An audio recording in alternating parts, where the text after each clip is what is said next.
y bienvenidas a un nuevo programa de Río Bravo. Y hoy los invitamos a disfrutar de una charla apasionante entre dos personas que habitualmente no son reunidos para debatir, para charlar, para dialogar. De un lado Jorge Alemán, el psicoanalista, por el otro lado el Chino Zanini, el exsecretario de Técnica de Cristina Fernández de Kirchner. Una noche imperdible, una oportunidad, como muy pocas veces sucede, de tener a gente que piensa con gente que hace y gente que piensa. Así empieza Río Bravo, un límite al discurso dominante.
En este especial de Río Bravo contamos con la presencia de Carlos Zanini y Jorge Alemán.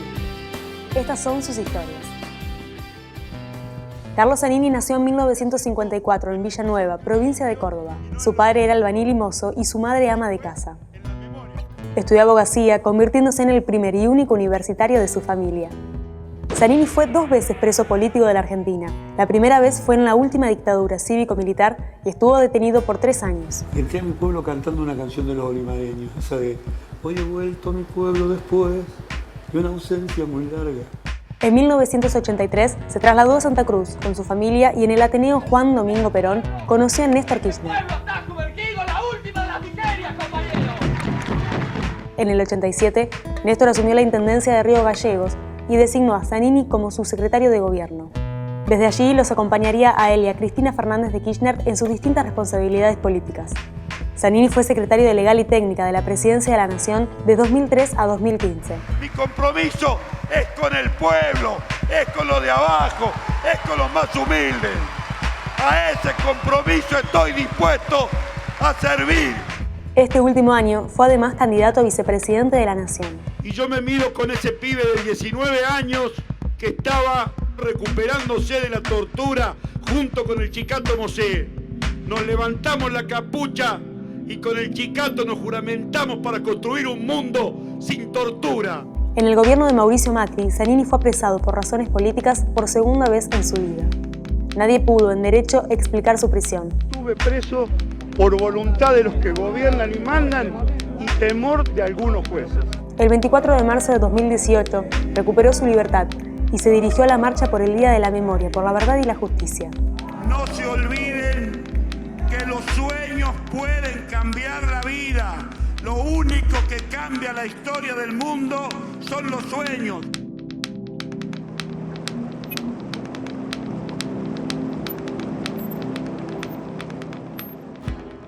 Abrazame, que esta no es una corriente como las otras.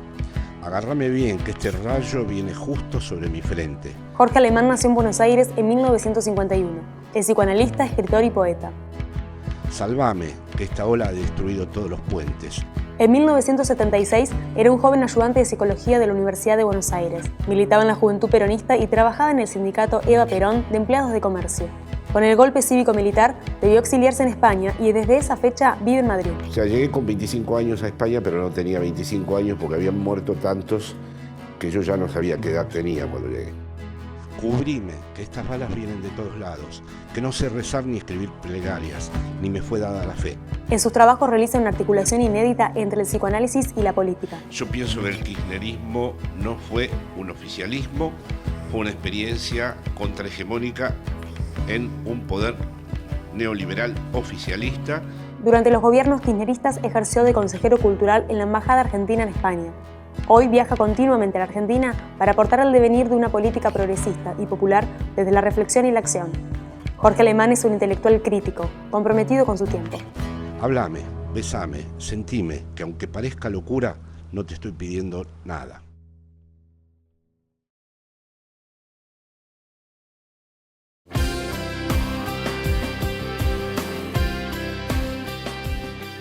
Y le vamos a dar la bienvenida a los invitados de hoy a Río Bravo, un verdadero lujo que nos damos, la academia, la gestión, el pensamiento, el hacer, de todo eso vamos a estar charlando y es un placer invitar a esta charla, a esta conversación a Carlos Chino Zanini.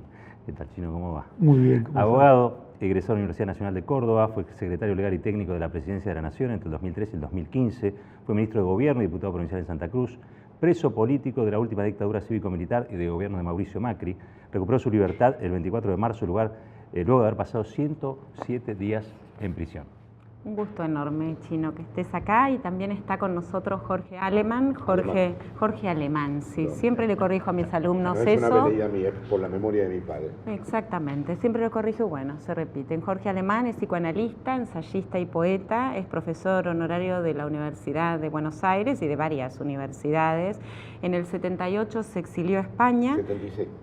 En el 76, donde reside actualmente, fue consejero cultural de la Embajada Argentina en Madrid, miembro de la Asociación Mundial Psicoanalítica y de la Escuela Lacaniana de Psicoanálisis, y algunas de sus obras, tiene una obra extensa, libros, artículos, intervenciones en el mundo político y académico, pero son conjeturas sobre la izquierda lacaniana, Lacan, la política en cuestión y horizontes neoliberales en la subjetividad. Muchas gracias, Jorge Alemán. Gracias, Florencia y caballero.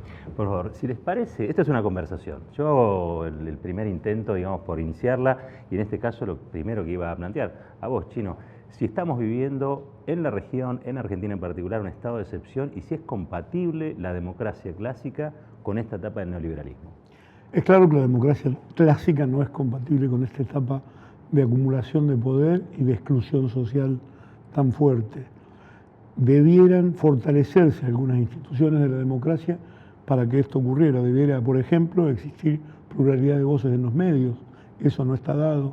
Debiera haber una prudencia en los jueces respecto de las acusaciones, de las operaciones políticas, del intento de utilizar a la justicia como una mano más del poder para tratar de amedrentar opositores y sobre todo darle miedo a los votantes. Creo que es un desafío que tenemos a futuro de lograr nuevos equilibrios en donde realmente se transparente la voluntad popular, se ayude a que la voluntad popular se exprese sin interferencias ni manipulaciones. Entonces hay que plantear una democratización de los medios y la neutralidad de las redes, como para que todos estemos en igualdad de condiciones para participar. Ni qué hablar del equilibrio de los poderes, cuando casualmente el modelo dominante en la región no se basa más en los partidos políticos, no se basa en las instituciones que conocemos como democráticas, se basa en una gran fortaleza de los medios de comunicación, un sector de la justicia jugando a la política, funcional a lo que esos medios ponen en la cancha, ponen en el mundo de la realidad, y un libreto que nadie sabe quién escribe, pero todos sospechan que tiene un autor, o nacional o foráneo, que va muy enfrentado con los intereses populares, que trata de concentrar poder económico para transformar a la política en un espectáculo y así alejarlo de la gente, que haya poca participación en las elecciones y pequeñas minorías tratando de manejarlos, haciéndole creer al resto que son una mayoría muy importante. El caso de Argentina es claro, Macri tiene solo el apoyo de quienes lo votaron en la primera o segunda vuelta, no un apoyo mayoritario en la población, al contrario, es una minoría que está ejerciendo el poder tratando de construir. Temer en Brasil es una ínfima minoría que pone preso al principal dirigente. Tiene de parecido en la región, por ejemplo, a Cristina le quieren hacer lo mismo que a Lula. Es una manera de ir transformando la exclusión social, la exclusión económica, también en exclusión política. Y en ese punto vos has escrito algo así como que esta derecha acá en Argentina no puede haber construido una mayoría electoral, pero que no es hegemónica. Y pienso en esto que decía recién Zanini, cómo se relaciona, ¿no? Sí, bueno, en primer lugar suscribo las palabras de Carlos y es un honor compartir la mesa con él.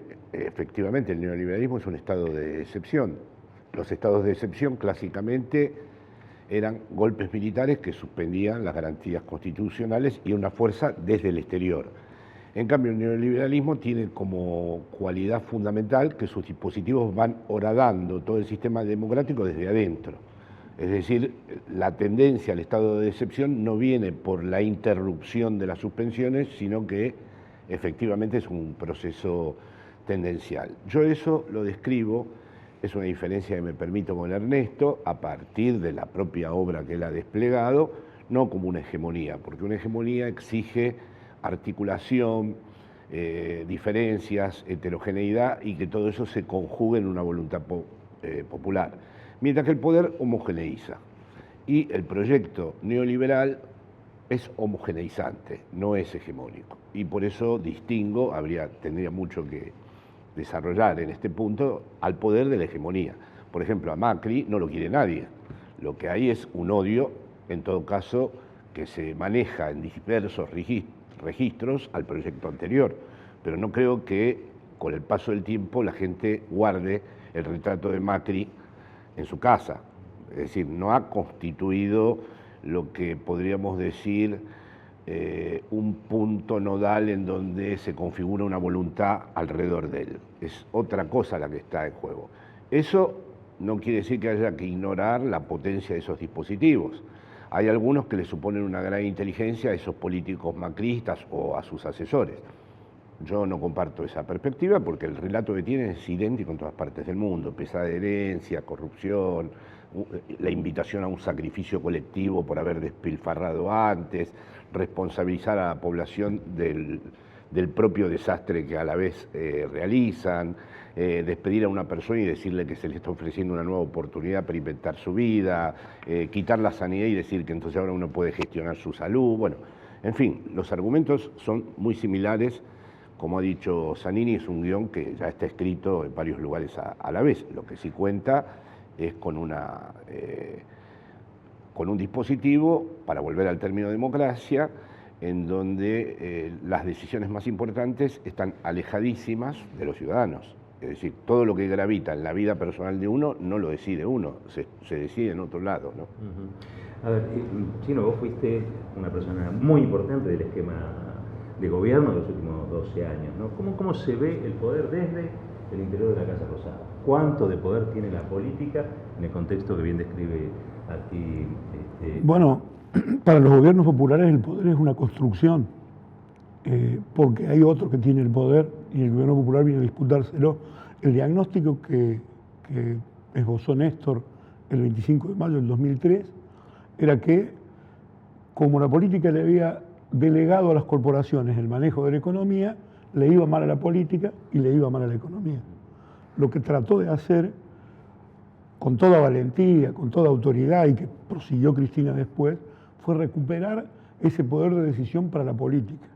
Eso es lo que él expresa cuando dice: no voy a dejar las convicciones en la puerta de la Casa Rosada, el ministro de Economía soy yo, y después en cada hecho el gobierno trataba de ir consolidando para la política mayor poder, y creo que en el resultado de los 12 años, en el análisis uno se da cuenta que no es lo mismo lo que recibió Néstor Kirchner el 25 de mayo del 2003, una Casa Rosada prácticamente, digamos, en ruinas simbólicas, no tenía ningún poder real que pasara por allí y se decidían todas las cosas fuera de los ministerios incluso.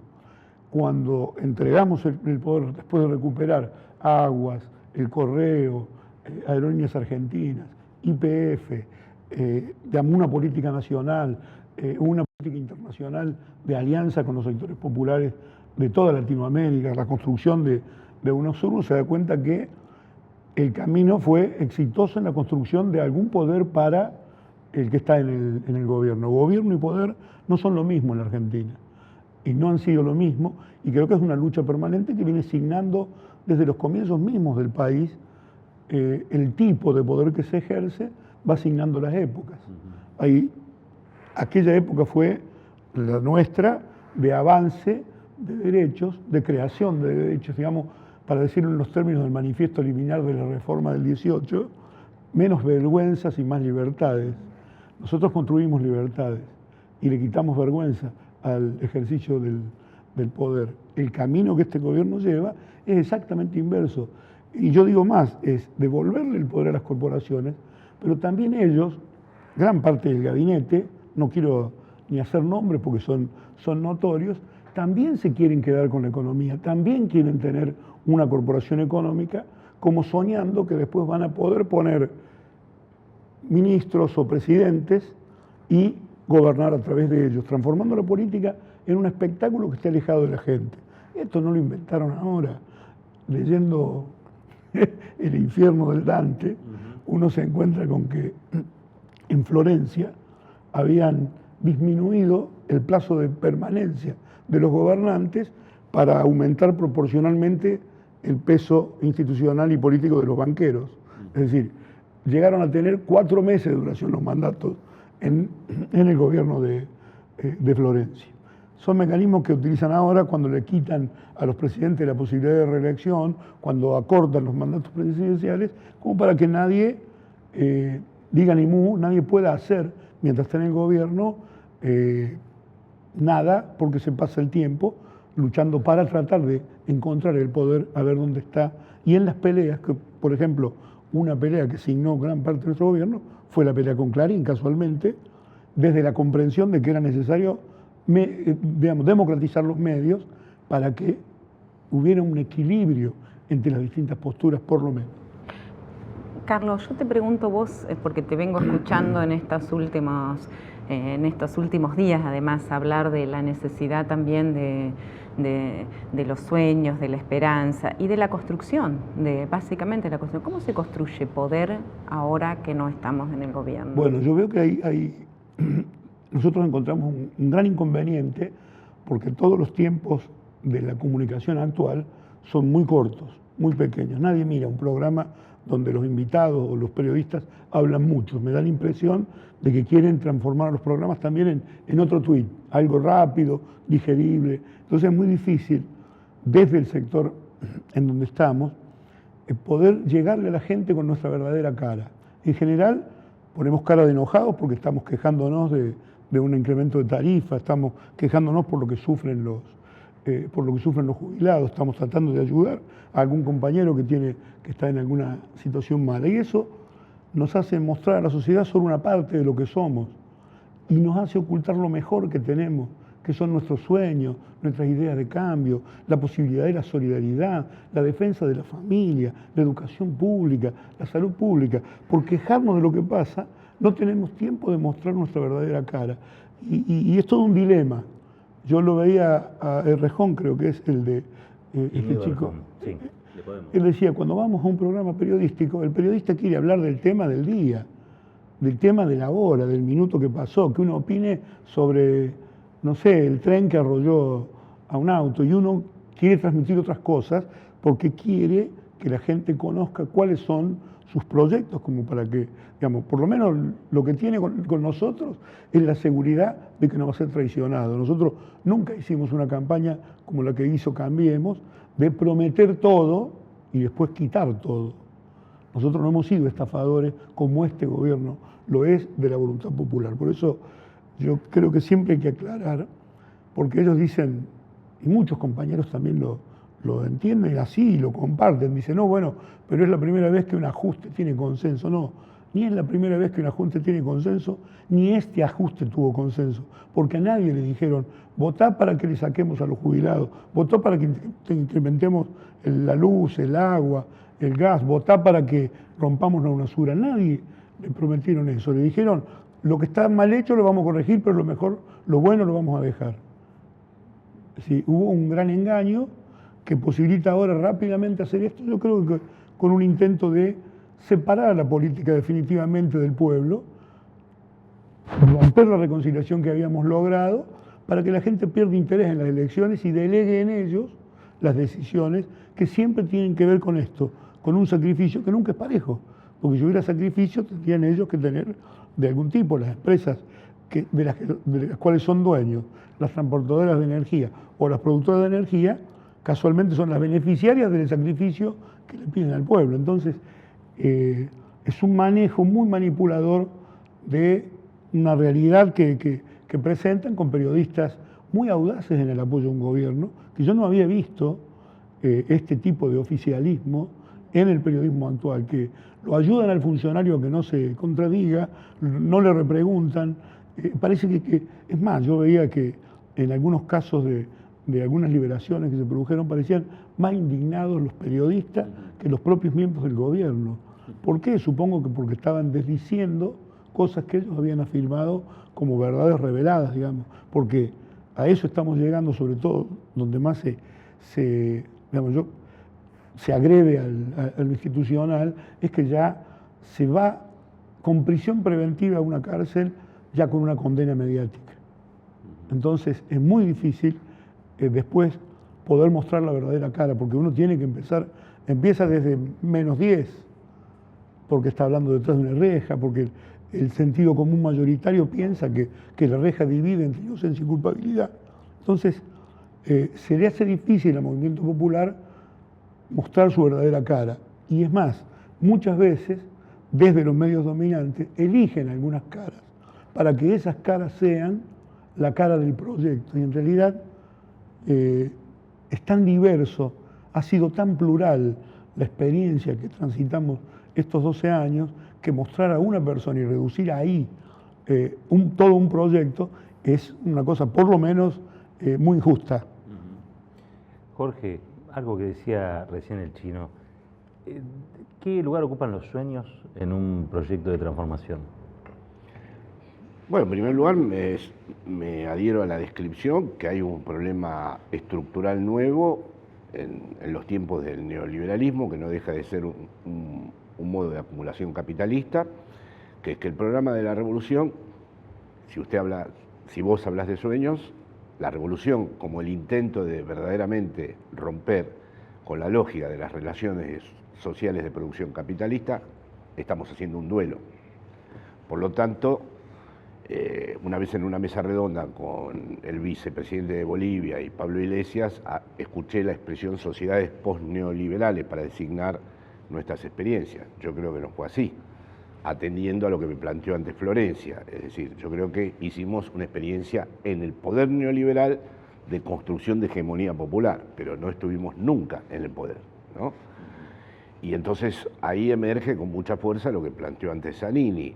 Hay una aceleración planteada desde los dispositivos, los medios aquí además tienen una particularidad, parecen servicios de inteligencia y operadores, una mezcla de ambos. Es una cosa muy difícil de ver en otros lugares. En España habla un tipo de derecha y es un tipo de derecha perfectamente reconocible. Aquí la estrategia narrativa que tiene, el modo de interrogar y qué sé yo, se aproxima mucho a una metodología que no parece la periodística.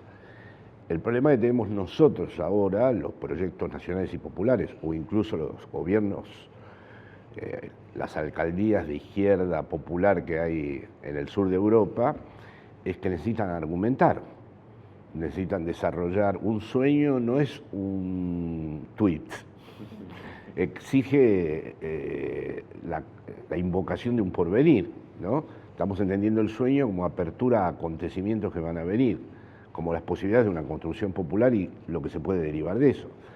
Entonces, esto exige que uno tenga que tener una astucia especial para lograr argumentar en un tiempo en donde todos son flujos mediáticos, algoritmos, operaciones financieras que van a una velocidad que es totalmente distinta de nuestro espacio narrativo. Entonces, ahí tenemos un gran desafío. Eso es lo que ha hecho que algunos compañeros incluso quieran buscar fórmulas parecidas a las de ellos, que sería para mí la ruina. Como un Durán Barba, pero de acá. Sí. Ahí hay que atender a lo que dijo, se lo comentaba antes a Florencia, en su día Margaret Thatcher. Cuando le preguntaron cuál es su mejor logro, dijo Tony Blair.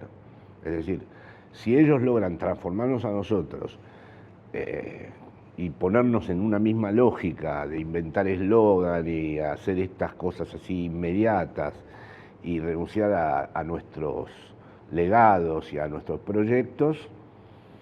Pero bueno, en efecto, como lo describió Zanini, estamos en un problema porque ya no alcanza con la lógica de la resistencia. Tengo la impresión de que por momentos nuestra tendencia es a situarnos en la perspectiva de la resistencia y ya ahora necesitamos, junto con la perspectiva de la resistencia, presentar un proyecto que vaya hacia adelante, es decir, necesitamos, vamos a decir, una cierta intensidad ideológica por un lado y a la vez una apertura por otro.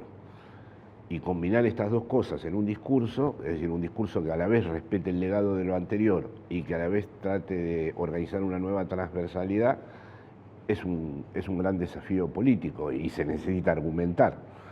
No se puede resolver en un toma y daca con el sistema que ahora impera. Así que ahí tenemos un desafío de imaginación política y de creación de circunstancias, ¿no? Chino, ¿cómo lo ves eso? Es todo un desafío, pero yo confío, digamos, mi optimismo es más bien estratégico. Digo,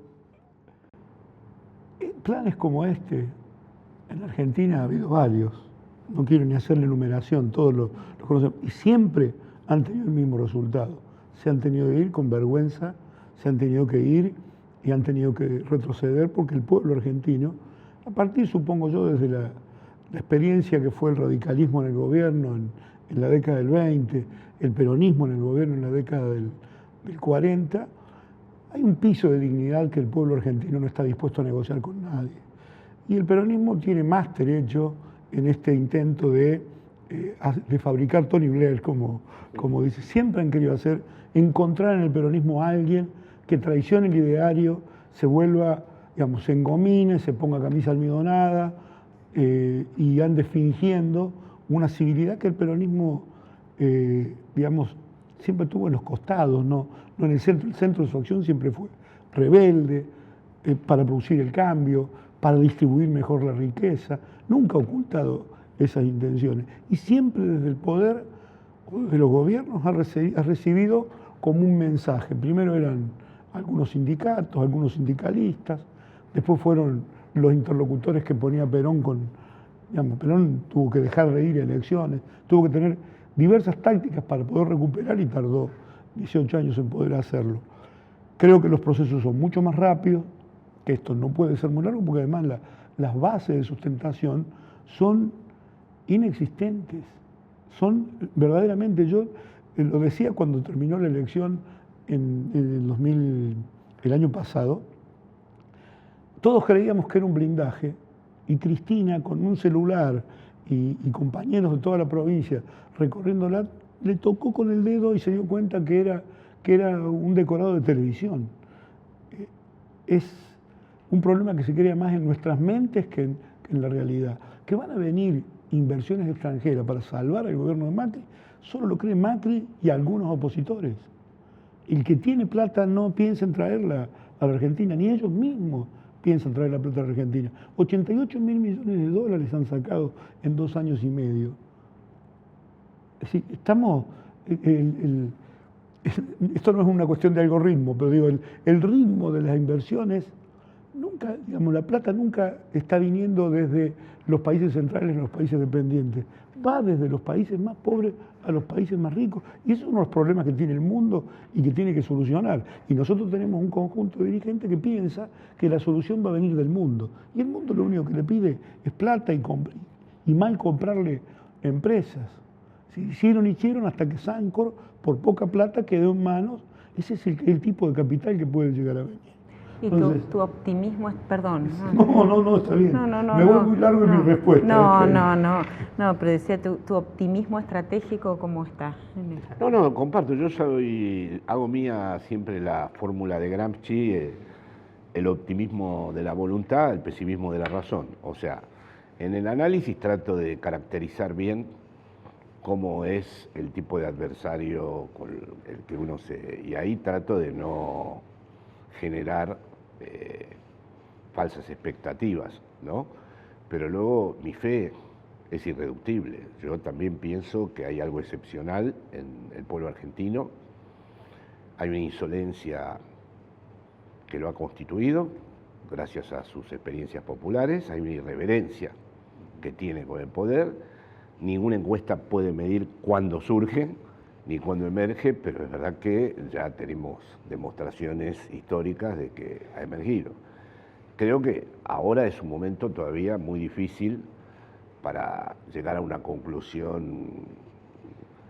Yo, por ejemplo, sé que es muy conjetural esto que digo, pero me hubiera planteado otra cosa en lugar de Lula. No estoy seguro de si hubiera aceptado, dado de que veo que hay una ruptura entre la legitimidad y la legalidad, no sé si hubiera aceptado la detención, ¿no? Pienso que él tendría que haber evaluado posibilidades de un asilo en una embajada. No irse de Brasil, pero sí, porque era conceder un Estado de Derecho a un lugar en donde las Fuerzas Armadas habían hablado directamente de que podían provocar un baño de sangre y nadie los destituyó. Es decir, cuando ya el Estado de Derecho se revela como algo que no es el Estado de Derecho, no sé hasta qué punto haber aceptado esa detención ha sido lo más, pero esto lo digo de modo muy especulativo y muy conjetural, ¿no? Tampoco pienso que los que imaginaban un 17 de octubre en Brasil o incluso aquí, si pasara algo semejante, creo que no caracterizan bien cómo es esta época. Me parece que esta época no es... ¿Cómo es esta época? Bueno, es una época, para decirlo muy rápido, donde el sujeto político no tiene la misma permanencia que tenía antes.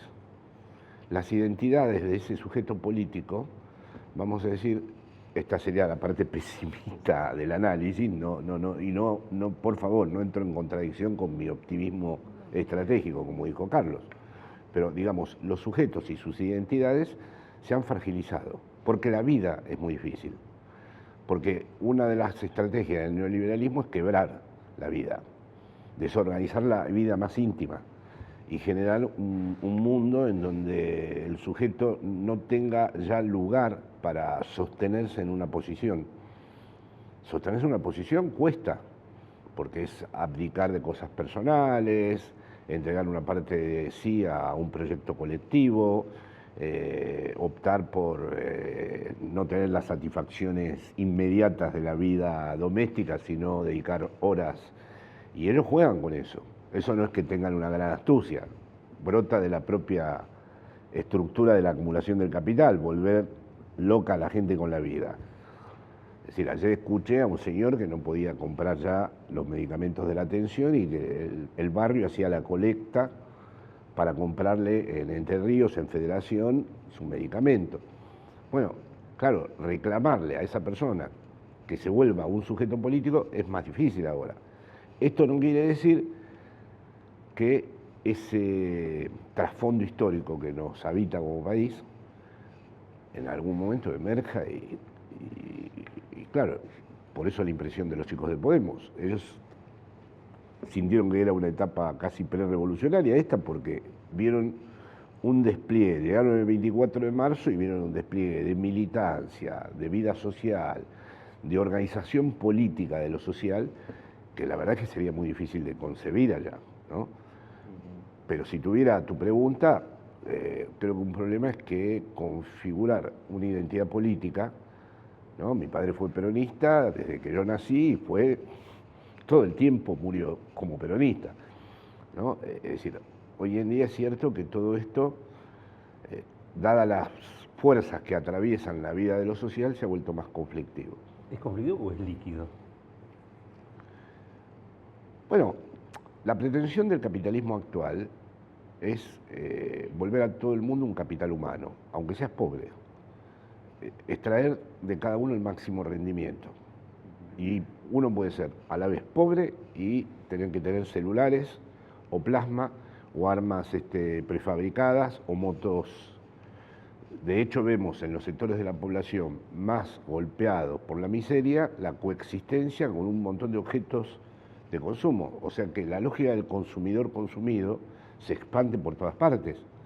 Esa es una manera, por ejemplo, de que el sujeto político no tenga la misma consistencia ni la misma identidad histórica, ¿no?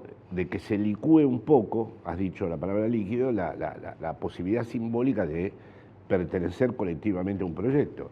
Y luego después hay otro problema, se van sumando cada vez más personas, vidas, existencias, que no han tenido ningún lugar y son fácilmente reclutadas por discursos que te asignan una misión.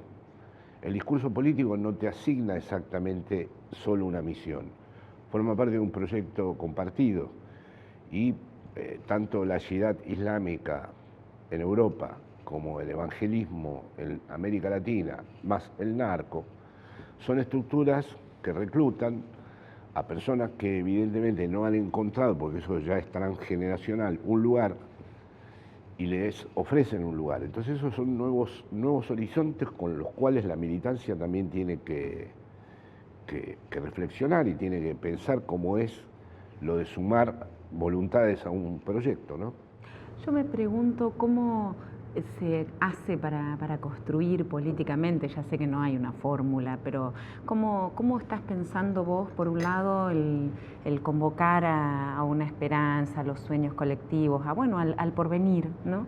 Y a la vez, ¿qué hacer con el pasado? Porque el pasado es lo que somos también, ¿no? O sea, ¿cómo hay que dejar de mencionar todo lo que hicimos, dejar de pensarlo? ¿Cómo se hace para ir hacia adelante y no perder en el camino lo que somos? Bueno, esto va a ser, seguramente va a ser debatido en muchos lugares y habrá mucha gente con este tipo de preocupaciones. Yo no tengo una fórmula para eso. Yo tiro ideas como quien tira una botella al mar con un mensaje.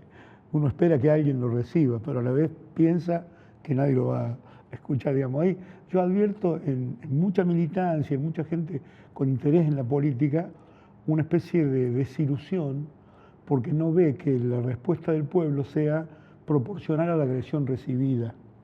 Yo creo que son momentos de acumulación de todas esas tensiones que existen al interior de la sociedad, que no han logrado un punto de expresión y que hay que ayudarla a que tenga una expresión.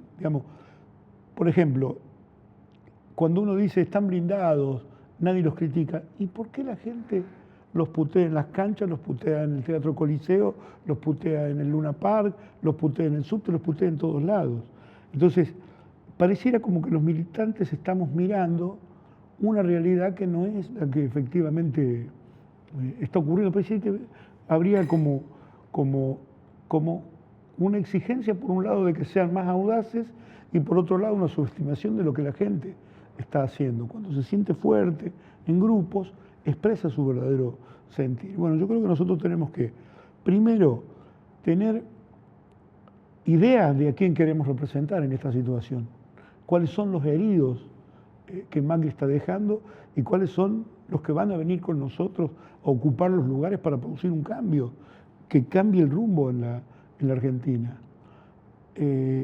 Y a partir de ahí construir un programa de acción en donde se puedan poner estos sueños que tenemos, porque nosotros tenemos una idea de cómo se desarrolló este país, cómo se puede desarrollar, y hasta ayer estábamos festejando el satélite. ¿Cómo no vamos a tener cosas que defender? Y nosotros nos acordamos de todo lo que hicimos. Yo lo resumo diciendo, yo estoy orgulloso de 12 años de construcción de igualdad en la Argentina y no me lo pueden empañar con nada en función de que nada de lo que me digan es más grande que esos derechos que se fueron construyendo y la propia conciencia que la gente fue tomando de que ya no depende de que un dirigente haga esto o aquello, que depende más de sus propias fuerzas.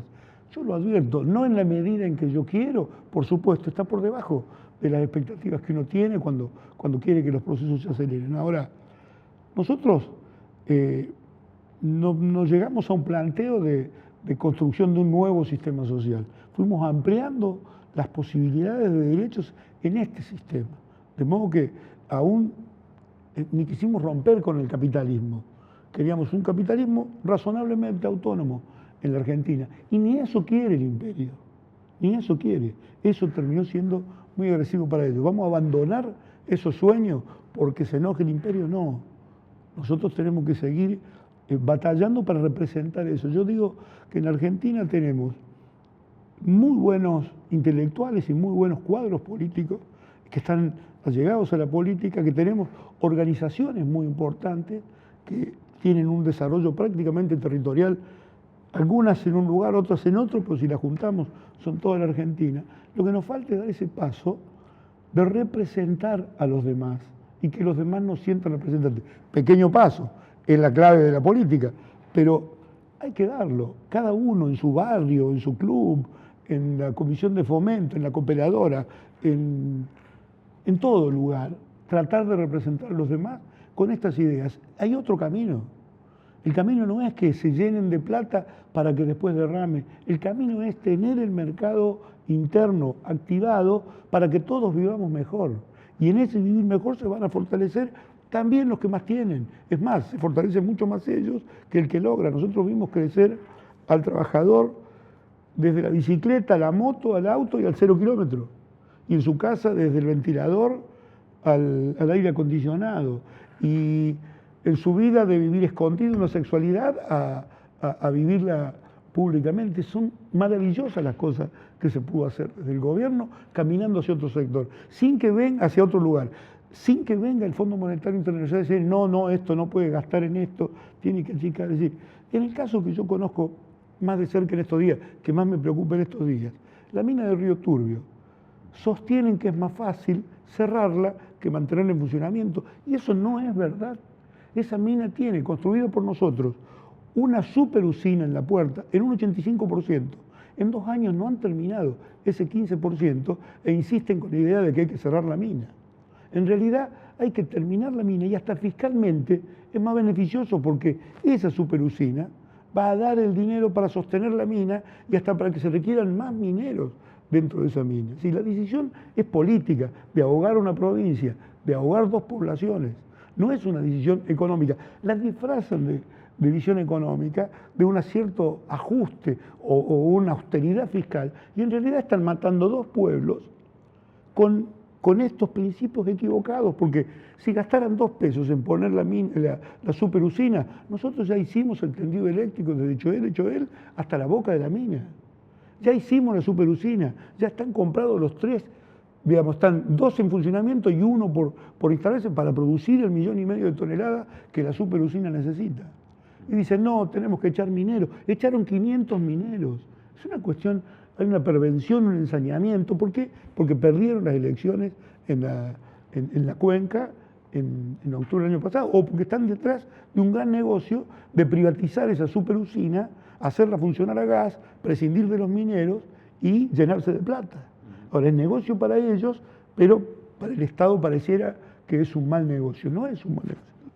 En la construcción también está el lugar de la denuncia de lo que están haciendo, porque digo, se hablan de los sueños, de la construcción, de incluso de un lenguaje, de seguir defendiendo una lengua común que no sea solamente la del tuit, pero también de denunciar. Para poder hacer estas tropelías, lo metieron preso al intendente. Lo metieron preso al intendente Atanasio Pérez Osuna. Y continuamente están bombardeando en redes y con noticias sobre que la causa de lo que están sufriendo es la corrupción. Que hasta algún amigo me ha contado en esos días de cárcel que tuve, que se le había ocurrido, irónicamente, cargar al resto de los que estaban mirando con él en un bar el partido de fútbol, diciéndole, ¿se acuerda cuando lo veíamos en casa? Y uno de los que está sufriendo como él, que no tiene la posibilidad de verlo por el cable o en la televisión pública, le contesta, ¿pero qué querés? Y se robaron todo. Digamos, como atribuyendo al anterior gobierno el hecho de que él tenga... Esto cuando está este gobierno que está... Es decir, son cosas que ocurren todos los días, donde va a haber que ayudar a crear buen sentido. Este es el hablar con ese hombre que está sufriendo eso, que entienda su propia situación. Pasa que yo creo que por ahí nosotros hemos cometido el error de pensar que la gente vota por sus intereses. No, la gente es mejor que eso. La gente vota por sus valores. Vota por sus valores. No por vota eso por digo, sus intereses, sino por sus valores. Yo digo que hasta puede dejar de votar por sus intereses si hay un valor que le interesa más. Creo que lo demuestra. Hasta cuando dicen, no, es rico, no va a robar, está diciendo, yo no quiero que roben, yo quiero gente honesta en el gobierno. Se equivoca cuando piensa que el rico no va a robar. Se equivocó cuando pensó que Macri no iba a robar, cuando le habían llenado la cabeza durante 8 años de que había corrupción en la obra pública del anterior gobierno. ¿Es así? ¿Se vota por valores y no por intereses? A veces es así, pero también, bueno, se vota por identificaciones, se vota por odio, se vota por desresponsabilizarse. Es decir, hay, me parece, diversas modalidades. Pero... A ver, estuvimos hablando de Está muy todo bueno, esto. porque Sí, modera lo que dije, Menos y mal. tiene razón, porque Menos no hay mal. una sola razón por la que se decide el voto, son varias. No, Digo, es- puestas en contradicción, el valor impera sobre el interés. Si no, los pobres no votarían este gobierno, no lo hubieran votado. No. Ujú. Interesante. Ahora, estamos hablando también del plano de las subjetividades, ¿no? Y hay unas cosas que a mí me llaman la atención y no sé cuál es el impacto real que está teniendo o que puede tener en la sociedad. Una es, en el capítulo kirchnerista de la historia, digamos, las defecciones, las defraudaciones de muchos dirigentes que en vez de sostener después de la derrota se pasaron a otros espacios políticos o directamente se entregaron al macrismo.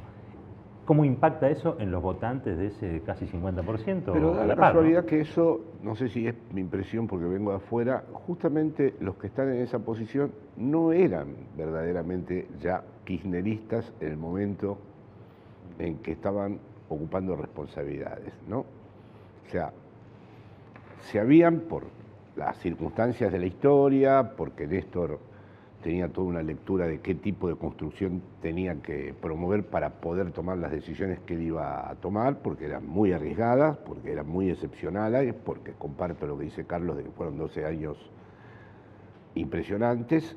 Entonces hay muchas personas que en definitiva no eran exactamente kirchneristas. El kirchnerismo es un nuevo momento para mí. Aquí no quiero entrar en un problema filosófico político, ya tuve con Santoro y con todos ellos, pero el kirchnerismo para mí es algo que atravesó al peronismo. Con todo el respeto, me siento autorizado porque vengo de una familia peronista y he sentido siempre el orgullo de mi padre, por eso corrijo lo de Alemán rápido,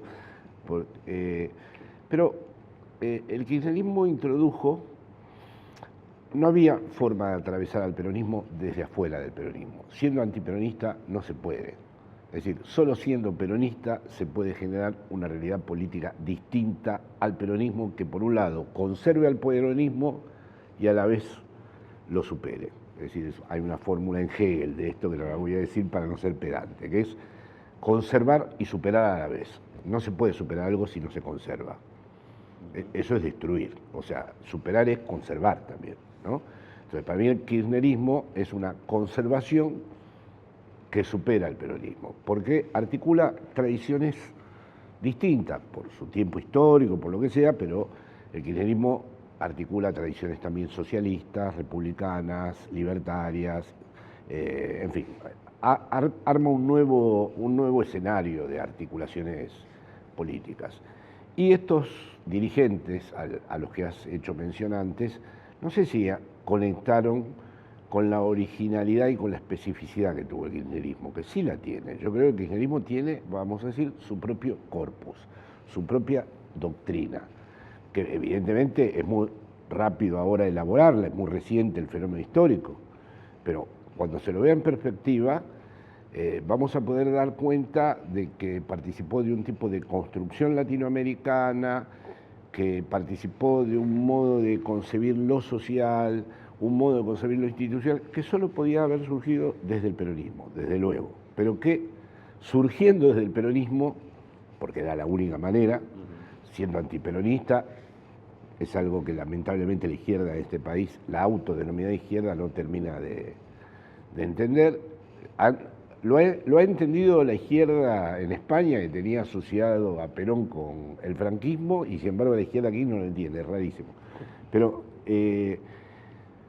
solo se podía atravesar una experiencia de una intensidad tal como la que fue el peronismo, que fue verdaderamente el modo que tuvo la clase obrera en este país de proyectarse hacia lo social y hacia apropiarse finalmente de una vida política en el interior mismo del peronismo. El kirchnerismo para mí lo atraviesa. Y los dirigentes que ahora se prestan al plan B, porque no hay establishment que no se dé, es un lujo para un establishment tener solo un partido, necesita bipartidismo en todas partes, ¿no? Y ese es el gran peligro. Todos los partidos socialdemócratas europeos han ido a la ruina por este juego, por creer que prestándose al consenso o introduciéndose en una lógica puramente electoral, iban a mantenerse. Y ahí está el Partido Socialista Francés a punto de desaparecer, el italiano a punto de desaparecer, el español en crisis, y le han cedido el antagonismo, entre comillas, a los movimientos de ultraderecha.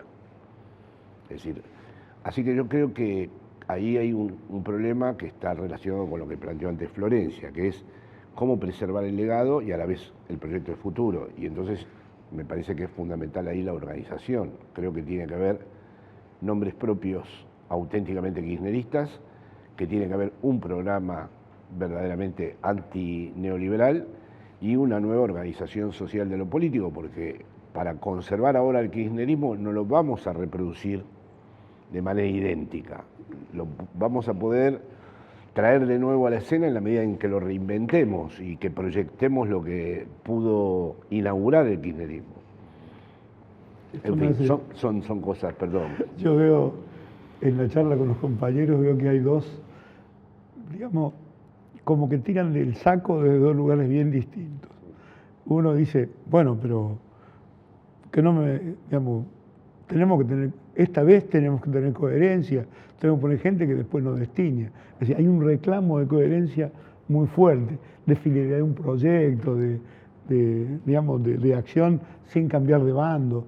Y por otro lado, dice, bueno, pero tenemos que ser amplios, porque todos tienen conciencia de que hay que convocar hacia afuera, convocar al distinto. Este ha sido, casualmente, lo que él dice, era gente que no estaba de acuerdo con todo lo que hacía el gobierno, cuando dice no eran totalmente kirchneristas. Ha habido muchos. Esa convivencia también fue un arte que produjo el fenómeno de Néstor y el fenómeno Cristina en la conducción, tratando de juntar ideas, nunca cerrarse sobre una cosa, y se puede hacer con tranquilidad porque se hacía desde el peronismo, no se hacía desde algún lugar. Para convocar al otro también tenés que hacerlo desde algún lugar, no es a amontonarte o a estar juntos por estar juntos, para un proyecto, para hacer algo. Esa convivencia se dio y yo veo que de lo central no se ha perdido nada, digamos. El apoyo a Cristina yo lo veo muy fuerte en todo el país. No quiero entrar ni en encuestas ni en números. A mí la gente me ve y me manda saludos a Cristina. Y digamos, es como si uno fuera una especie de vehículo, andá a decirle a la jefa que estamos con ella, ¿no? ¿Y es posible esos dos lugares que Bueno, señalás? ¿Son va a posibles haber que que se crucen? ¿Se pueden armonizar? Va a haber que armonizarla, si fuera posible, como para sí, claro, es tener la un única. punto. Yo creo que no son excluyentes. Yo creo que lo que te permite tener alianzas es tener muy definido tu proyecto. O sea, por ejemplo, cuando se habla en España si Podemos podría pactar con el PSOE, sí, porque tiene muy definido su proyecto ahora. No es solo una lógica electoral la que lo rige. Entonces, podría, ¿por qué no? Ahora es muy diferente todo aquí, pero yo creo que en esta situación, con la devastación que produce el macrismo de todo el tejido social, urge tener una gran flexibilidad, no hacer solo con lo propio. Pero lo propio tiene que estar definido. Cuanto mejor definido esté lo propio, mejor es la capacidad de alianza. Creo que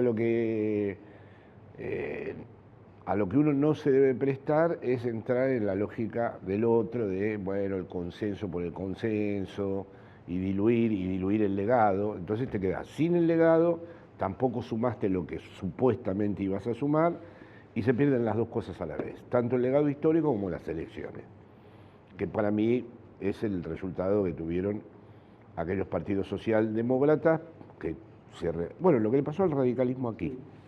El radicalismo aquí sería un ejemplo, un paradigma de esto, de que por querer sobrevivir sin vincularse a su legado histórico, lo ha perdido.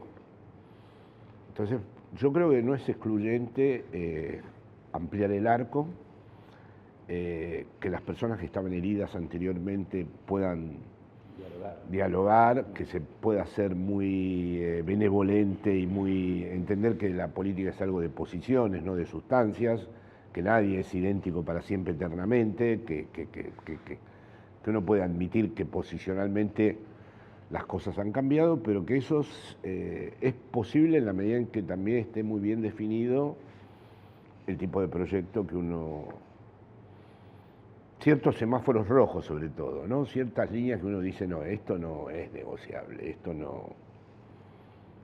¿Y eso se puede hacer en el marco de... En un programa que no afecte a los jubilados, que no afecte a los trabajadores, que tienda a mejorar la distribución del ingreso, que haya educación pública y salud pública, tenés un acuerdo para el 70% de la población argentina. Sí. Lo que pasa es que a veces pareciera que los intereses de la gente van por un lado y los intereses de los dirigentes van por otro. Las vanidades y las mezquindades están presentes siempre, no solo en Argentina, en cualquier lugar. Hay que saber pasar sobre eso. Por eso yo insisto con tener un programa y discutir cosas concretas, que la gente vea a través de ese programa los sueños que tenemos, el proyecto de país que queremos, que estamos tratando de construir y que intentamos construir cuando tuvimos la oportunidad. Yo quiero meter, digo, ya sé que se está haciendo, digamos que se nos va haciendo el tiempo, pero algo, y no lo digo particularmente por tu situación, y no lo digo solamente por los presos políticos. Yo creo que este es un momento, como creemos muchos, donde el tema de las libertades, de las cuales no hemos hablado acá, de las libertades colectivas, de las libertades individuales, en toda nuestra región y particularmente en la Argentina, están profundamente golpeadas, amenazadas. ¿Cómo entra un programa de libertades en un programa común, en un programa antiliberal, antineoliberal? ¿Cómo lo pensamos antes y cómo lo estamos pensando hacia adelante? Es profundísima tu pregunta, no sé si vamos a poder desarrollar todo el tema. Tenemos tiempo. Sí. Digamos, el momento es muy especial, porque hemos perdido una elección y algunos compañeros pensaban que estaban en un equipo que iba a ser victoria siempre. Y por ahí hay momentos en donde uno le va bien, en donde le va mal. Probablemente el umbral de resistencia al sufrimiento que provoca cualquier pérdida estuvo muy bajo, digamos. Se amargó muchísima gente y quedó paralizada durante mucho tiempo. Yo me ha pasado cuando hablaba con la gente de Río Turbio, un militante trotskista de toda la vida, que lo expresaba de una manera.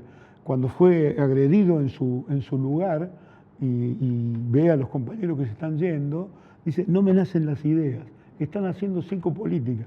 Él quedó paralizado y lo expresa de esa manera. Cómo salir de esa parálisis es todo un proceso. Yo creo que el vernos, esto que hace la gente en las canchas, que se pone a cantar todo ese cantito, lo hace en el teatro, yo creo que en definitiva es donde va tomando fuerza de reconocerse con otros. Que una de las peores cosas que produce este sistema es que cada uno se encierre sobre el propio individuo y el Estado se va retirando, no le subsidia más el transporte, no le subsidia más la tarifa, no le subsidia más nada, ni siquiera le va a dar educación, ni siquiera le va a dar salud. Quiere que se contenten con que le den seguridad. Entonces, ese mundo es muy complejo y el hecho de construir libertades en estas sociedades es muy liberador, valga la redundancia, pero es como una bocanada de oxígeno, es muy oxigenador para la sociedad, porque uno no tiene ya ni derecho de prender la estufa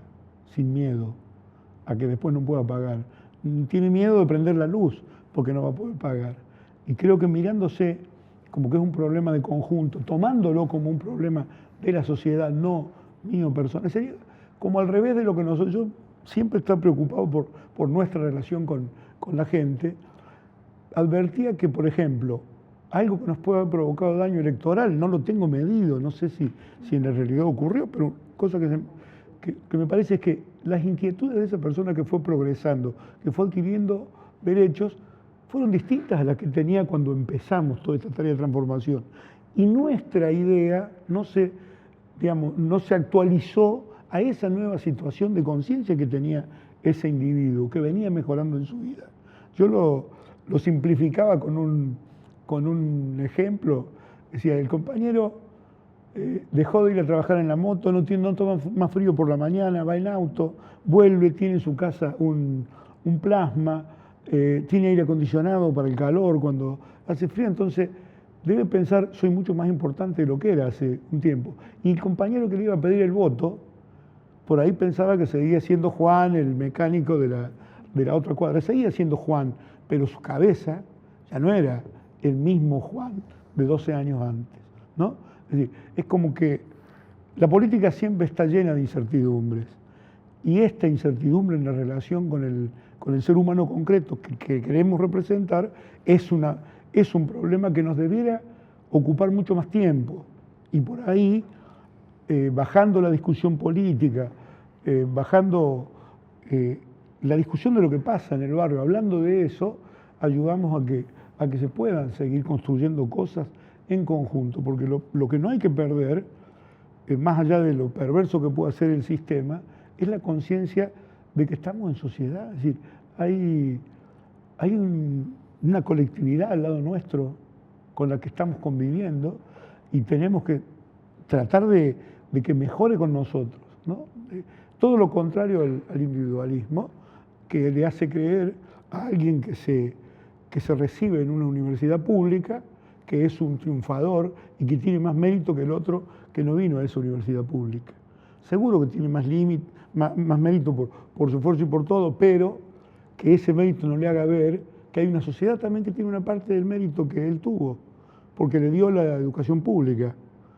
Yo lo veo desde lo personal y lo trato de hacer ayudar a los amigos. Una de las cosas que más me conmovió fue una tarjetita que yo recibí en la cárcel de una persona que cuando yo lo conocía estaba estudiando y se recibió de trabajador social. Y en el anverso de su tarjetita, donde me contaba esta historia que por fin se había recibido, me aclara: pero no te preocupes, que voy a seguir trabajando en contra del sistema. Es decir, alguien que hizo el esfuerzo, pero que tiene conciencia de que la sociedad lo estuvo ayudando. Si cada uno de nosotros ve en qué nos está ayudando la sociedad y en qué están retirando al Estado de ayudar a la sociedad, va a ser más fácil después construir nuevas libertades y nuevos derechos. Bueno, Carlos acaba de denunciar uno de los problemas internos de la teoría de Laclau. Disculpen que yo haga de... Pero Laclau, sin haberlo leído. El punto de vista partida de Laclau es que una voluntad popular es una articulación de demandas insatisfechas, que las instituciones no pueden satisfacer. Esa es la unidad mínima, digamos, la demanda insatisfecha. Eso se constituye en un antagonismo con los otros, los que te impiden que esas demandas sean satisfechas. ¿Qué pasa en el proceso? Lo que ha descrito ahora Carlos: la demanda se satisface. Y el señor, en vez de sentir que eso formó parte de un proyecto colectivo, piensa que fue el resultado de su propio mérito personal. Con lo cual, la frontera antagónica que estaba constituida se diluye. Es la crítica marxista a Laclau, que dice: pero ustedes creen que resolviendo estos problemas de demandas urgentes e insatisfechas se va a sostener la frontera antagónica, cuando hay muchos que una vez que resuelvan esto van a volver flotante a la propia frontera. El propio Marx, perdón la referencia, vio el mismo problema. Dijo: lo que hace diferente la modernidad de los demás periodos históricos es que el trabajador puede vender, tiene la libertad de vender su propia fuerza de trabajo y sindicalizarse. Pero ahora, dice Marx, pertenece ya a una discusión entre propietarios de las fuerzas de producción, el burgués, propietarios de la fuerza de trabajo, con lo cual la conclusión apurada de Lenin fue darse cuenta de que Marx no tenía una teoría política, porque si ambos eran propietarios, ¿por qué iba a haber revolución? Habría, en todo caso, todo el tiempo mesas de negociaciones sobre cómo se intercambian las propiedades, con lo cual Lenin dijo: no, organización revolucionaria urgente, dictadura del proletariado, etcétera, etcétera. Este es un problema muy serio, ¿eh? El peronismo medio que lo resolvió eso. El peronismo lo resolvió de un modo insólito, porque al ser un país periférico, construyó una articulación entre la nación y el pueblo inédito. Y una especie de... Bueno, yo creo que Laclau construyó su teoría, a diferencia de los intelectuales europeos que tenían el mayo del 68, o la Comuna de París, o el maoísmo como gran... Laclau tiene todo el tiempo al peronismo en la cabeza. Lo que le permite a él desarrollar su teoría es esto, ¿no? Porque el peronismo, de golpe, debe ser el único proceso revolucionario sin muertos, sin campos de concentración, sin organizar un gulag, es decir, lleva al límite la lógica distributiva dentro del capitalismo, me refiero al periodo... Sí, 50-50, el 50-50. Sí, hacer eso en ese periodo sin producir enfrentamientos graves y serios, sí, lo revela en una significación política muy singular, ¿no? Una herencia imperdible, ¿eh? Lo que dije del kirchnerismo antes no quiere decir en absoluto ningún tipo de interpelación o cuestionamiento del peronismo, sino al revés. Algo grande siempre genera un elemento nuevo. Ahora, hablando de elemento nuevo, ya para ir cerrando, ahora sí creo que nos estamos quedando sin tiempo. Ese elemento nuevo es constituyente de algún tipo de identidad. ¿Cuál es la identidad kirchnerista? Digo, para los que nos están viendo y se consideran kirchneristas, pero no están agrupados, no están encuadrados, pero hay algo de esos 12 años que los tocó. Y les tocó en algún lugar que quizá a veces la política identifica y a veces no. Digo, ¿existe esa identidad? ¿Ese sujeto está allí para ser organizado o no? No creo que sea distinta, digamos, ser kirchnerista no es distinto a ser peronista. Para mí es el peronista de estos tiempos.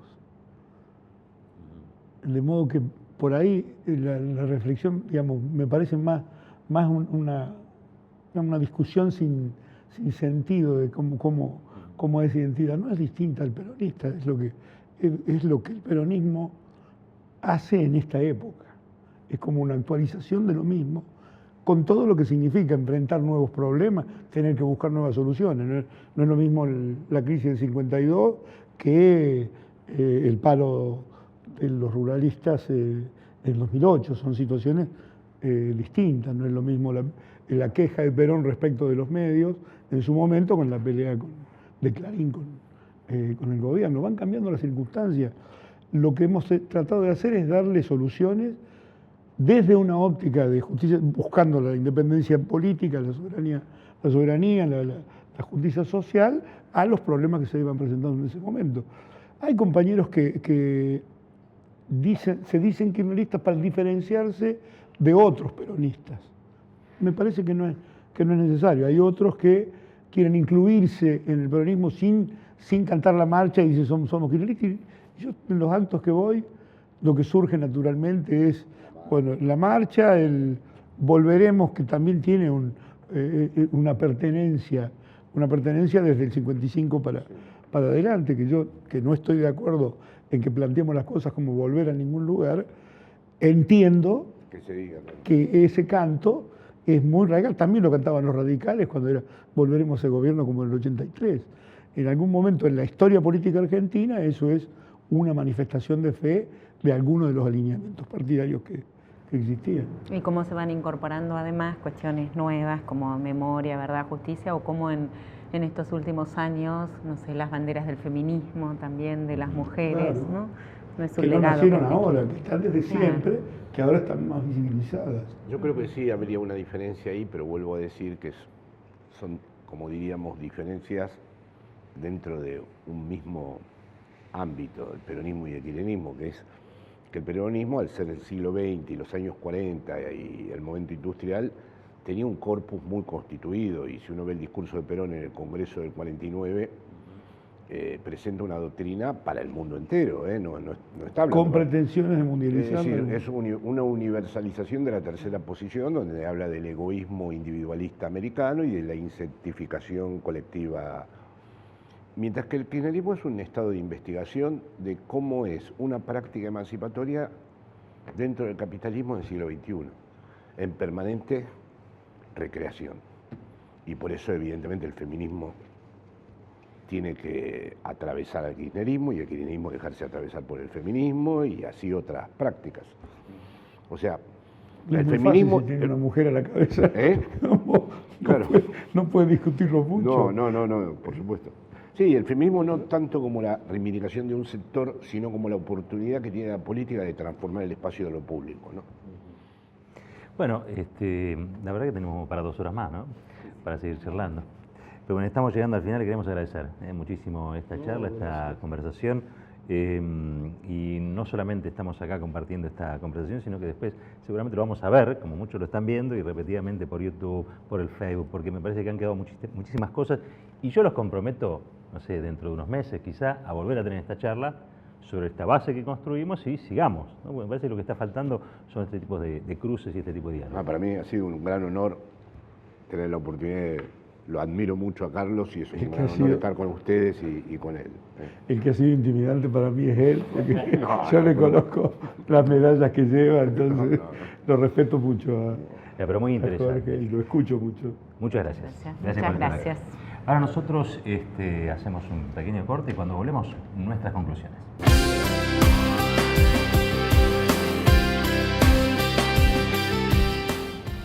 Les decíamos, y le dijimos desde el comienzo, una charla apasionante, la oportunidad de conversar, de participar de este diálogo entre Jorge Alemán y el chino Giannini. A ver, al comienzo de todo dijimos, bueno, uno que piensa, el otro que hace. Fuimos demasiado injustos, ¿no? Porque hoy vimos a un chino Giannini en un despliegue que pocos conocen, quizá porque durante la gestión estuvo más ocupado en otros asuntos, y hoy pensando en la política al nivel de Alemán, que también se mete en el barro, ¿no? Un poco de la política, si no sería muy fácil para él. Pero hablamos de neoliberalismo, hablamos de democracia, hablamos de las restricciones que vive esta democracia, pero sobre todo también de algunas claves para volver, ¿no? Esta idea de volver para qué, volver cómo, la identidad kirchnerista también. Hoy todo estuvo en juego en esta mesa que esperamos ustedes hayan disfrutado tanto, pero tanto como nosotros. Y a mí me detuvo especialmente esta idea de no volver idénticos, que no se trata de volver de la misma manera. Y entonces hablamos de la construcción política, de qué lugar tiene el pasado como legado, no como pasado muerto, folclórico, sino como legado que permite el camino, el atravesamiento hacia el futuro, de cómo imaginar el porvenir juntos. Hablamos de las posibilidades de construir igualdad y de las posibilidades de seguir construyendo libertad en un momento de, que sí, hay que decirlo, en un momento como el que vivimos, que es ciertamente oscuro, autoritario, donde todos los días se les va quitando a cada uno de los habitantes alguno de sus derechos. Cómo luchar, soñar y construir al mismo tiempo. Si la indiferencia es el peso muerto de la historia, como decía Gramsci, yo creo que en esta mesa hoy lo que vimos es gente muy comprometida con lo que sucede, comprometida con lo que pasa, con el país, con su sociedad, con el tiempo histórico que le toca vivir. Me quedo con una frase, ¿sabes qué, Flor? El optimismo estratégico. Ante la adversidad que hoy estamos atravesando, ese optimismo estratégico que yo creo que es como una estrella, ¿no? Una estrella polar que de algún modo u otro nos va a hacer volver. ¿Regresar a qué? A los días felices, a los días que disfrutamos, que seguramente van a ser distintos, nunca van a ser iguales a los anteriores. Pero hoy me pareció que empieza a germinar una idea y sobre todo, ¿sabe qué? La autoestima. Este es un espacio político que discute, que piensa, y eso solamente se puede hacer con autoestima. Hasta la próxima.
Ella fue